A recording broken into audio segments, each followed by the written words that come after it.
विपक्ष कह रहा है कि दलितों को उजाड़ा जा रहा है सर, क्या कहिएगा इस पर? देखिए, अतिक्रमण जो भी कहीं हुआ है वो गलत है और बजरिए नोटिस दे करके उनको जो हटाया जा रहा है उसमें कहीं कोई दिक्कत नहीं है।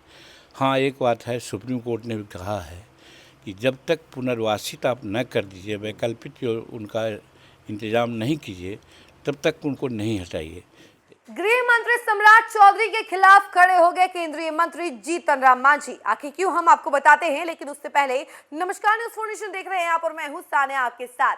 बिहार में अभी सबसे ज्यादा चर्चाएं चल रही हैं तो वो है बुलडोजर एक्शन की।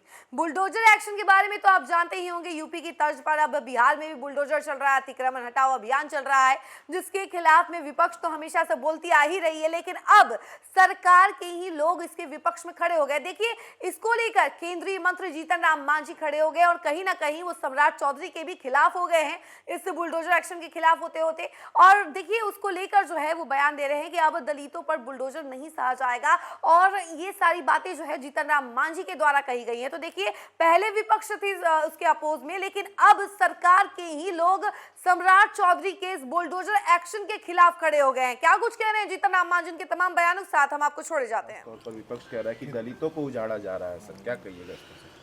देखिए, अतिक्रमण जो भी कहीं हुआ है वो गलत है और बजरिए नोटिस दे करके उनको जो हटाया जा रहा है उसमें कहीं कोई दिक्कत नहीं है। हाँ, एक बात है, सुप्रीम कोर्ट ने भी कहा है कि जब तक पुनर्वासित आप न कर दीजिए, वैकल्पिक जो उनका इंतज़ाम नहीं कीजिए, तब तक उनको नहीं हटाइए। तो इस बात को जैसा कि सुनने में आया है कि बिहार सरकार इस पर भी एक्टिवली काम कर रही है कि उनको बसाने का भी काम है। लेकिन एक चीज़ ज़रूर कहना चाहते हैं कि बुलडोज़र जो प्रायः चल रहा है तो सड़कों पर अगल बगल में जो छोटे मोटे लोग कारोबारी हैं वो कर रहे हैं, उनको हटाया जा रहा है। लेकिन सरकारी ज़मीन पर जो मॉल बना लिए हैं, चौथा पाँचवा तल्ला का मकान बना लिए हैं, पहले उस पर हंस देना चाहिए था।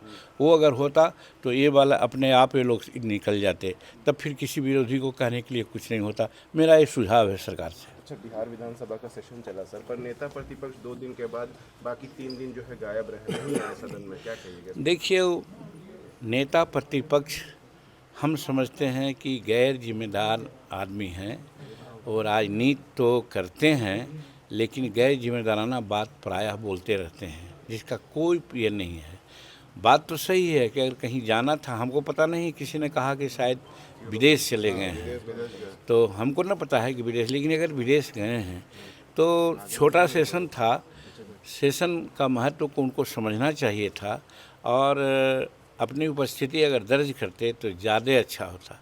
लेकिन हमको लगता है कि जो 2025 में जो चुनाव हुआ और उनको जो हार मिली, हार जीत चुनाव के पहले जितने प्रकार का पुआ पकवान वो बना रहे थे सब आत्मसात हो गया, तो लज्जित होकर के एक तरह से समझिए कि विधानसभा को कुछ दिन आउट किए हैं।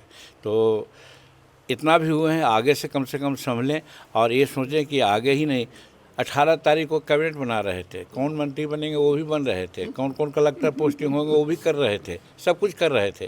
तो जो इतना हाई सोच रहा था एकाएक चला गया नीचे, तो उसको शर्म करते हैं, लज्जा करते हैं, उसके माने मुंह दिखाने लायक नहीं है, इसलिए शायद ऐसा उन्होंने किया है।